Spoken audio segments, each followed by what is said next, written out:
He done made all these threats, homie. So Damon Wilkes is out after doing 22 years working with me. We're going to, this is documented. We're going to youth organization. We're going to youth prisons. We're going to in Port Arthur. So rather than Stephen Jackson helping him fund this, he taking him away from his family. They hoes having threesome, recording it, and the man wife find it. So while he out, the guy that just got out of prison. Yeah, the guy that just got out of prison. So while Damon Wilkes running with Stephen Jackson as a crew, hanging with the rappers rather than working with the kids that we had going on, I'm on the thing saying f the gangs, if you hustle. So they say, oh man, nut tripping, cuz. So now I'm tripping. Cause we all in the same little clique, right? Yeah. So it's another clique, Damon Wilkes' wife, while he out partying. So he the one letting them know, man, look what Stephen Jackson doing with your husband. So everybody nigga mad at me. They don't just want to tell the truth, man. Why? So I'm saying, I ain't known for none of what y'all doing, nigga. I've been working with kids. I ain't known for fucking on these kids' mamas. Man, I ain't doing, so nigga, I hadn't even came to the internet then yet, homie. I ain't even came to the, so I'm saying if this nigga really your homeboy, nigga, tell him, open some doors for we really working with kids. Yeah. So, yeah, that's why these niggas, homie, yeah, they won't tell the whole story to him. He got to grow up, man. So that's why he's still talking. Up, bro. Nigga, yeah, nigga. Yeah. Ain't he in his 50s? He older than me, I think. Nah, he might a few years younger than me. Man, nigga don't want, homie, don't none of these niggas want no problem, homie. That's why ain't nobody caught me yet. These niggas don't want to catch me. How I could have been caught? I guess I don't know, man. I would think that nigga to make that type of money. It ain't nothing. It ain't nothing to go to jail for beating me up. I'm just a $500 bond. It's a $500 bond. That's true. It's a misdemeanor. But what they know is he got something he go use. Not on that, I'm going to jail because he go call the police. Once I realized that the most self-defense tool you can use on a black man, I'm gonna call the police, nigga. Watch how fast he go when you try to act like you go down 911.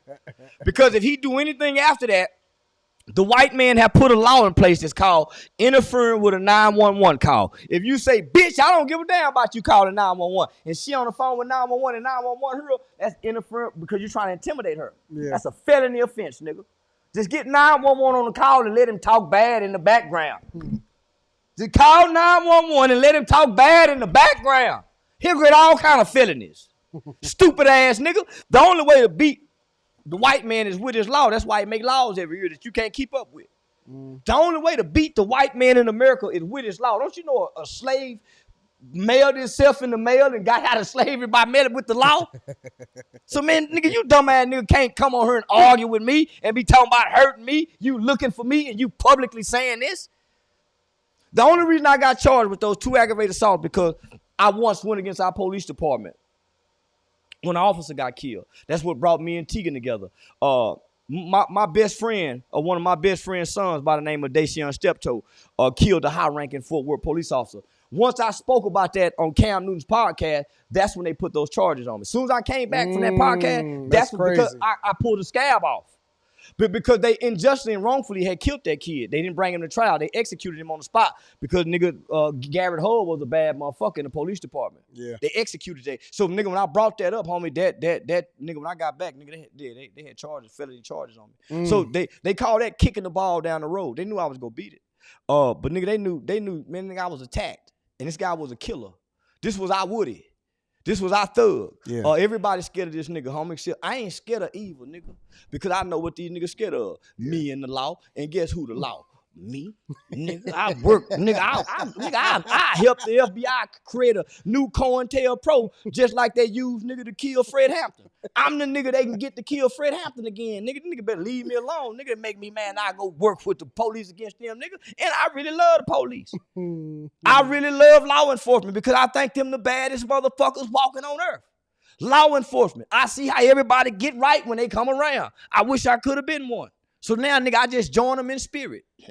What do you think about D.C. and the police? Trump I think we need to go to Chicago next, Trump. I think Chicago next. Go put them boots on the ground, kick them niggas' ass. Cause listen, never in the history of America until they had niggas fresh out of slavery. Until niggas was trying to build Black Wall Street, they had never went a whole week and niggas didn't kill nobody. When we had a struggle, we didn't have black on black crime. Nigga had to build roofs and try to stop the toilet from leaking. These niggas got somewhere free to stay. So they got time to kill one another. We need fuck the National Guard. Send them motherfuckers that caught Bin Laden. Get them niggas ass out of retirement and send them to they caught in Chirac, don't they? Yeah. Don't they caught in Chirac? Sure. Then let Trump send the federal military on there and kick them niggas in their ass. That's the only thing gonna get these niggas right. They went a whole week with 0 murders. Thank you, Donald Trump. That's unheard of in America. Somebody dies every 3 minutes in America. Thanks to Donald Trump, and 0 bodies was counted. Recently one person died, and immediately Trump said they need to bring the death penalty. Man, listen, Trump, fuck the death penalty. Send them where you just sent that Mexican over there in El Salvador, where they ass like this. They bald head down. Send their ass over there. Listen, they got too many privileges in prison. It's too easy for these niggas. They get to sit around and play domino. Domino, motherfucker. Next thing you know, they arguing over football. Well, meet me up under the TV. They fight. Man, they need chain gang, 18-hour slave. Prison system in America is too easy for our motherfucking tax dollar. It is not inhumane. See how these niggas ass get right?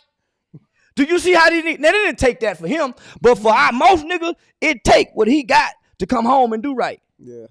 See, the whole objective of the criminal justice system is to lock you up during what they call your prime crime years. Mm-hmm. And this is real. This is what they teach you in law. I've never even heard of this. To lock you up, what they call during your prime crime years. It used to be 12 to 18.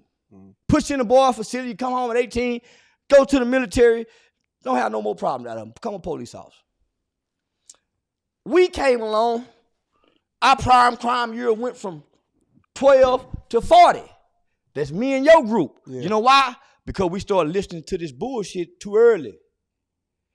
Crime and the criminal elements of society start being propagated, promoted, glorified, and idolized and rewarded in our culture. It wasn't shamed. So we started listening to it at an early age. So all the psychologists, criminologists, psychiatrists start talking to these kids. Yeah. Well, what's influencing this? They start saying, man, the goddamn music. Start having meetings in Congress. Hey, we need to change this shit. We need to start sending kids to prison at 12 years old. Why? Look at these reports. This is deeper than statistics. Look at these reports. So, nigga, you talking about from 12 to 40. They get me at 14. I started meeting hundreds of children who had murder cases at 12. My partner killed his next door neighbor, stabbed her 93 times. That's crazy. My partner at 12 years old killed his next door neighbor 93 times. So I fell in a group of children in America who became the first children of this era who began to commit crimes such as murder and capital murder. Outside of California, Chicago, New York, Philly, Baltimore, D.C. So them niggas were killing in the 70s because of poverty. Yeah. In the South, we didn't have really extreme poverty. We had more of a community base. They didn't have a community base up there. So outside of those major cities, they probably had a few kids that were catching violent cases. But because of our culture, in the crack epidemic, homie, by 87, 88, America was starting to see kids committing violent crimes that the adults was committing, and they had never saw that before. So that's what made Joe Biden and Hillary Clinton say, hey, man, we done had some that's where the term super predator. Yeah. They assessed us wrong. It was kids with trauma who were coming out of communities in situations and environments mimicking the environment, just like any animal.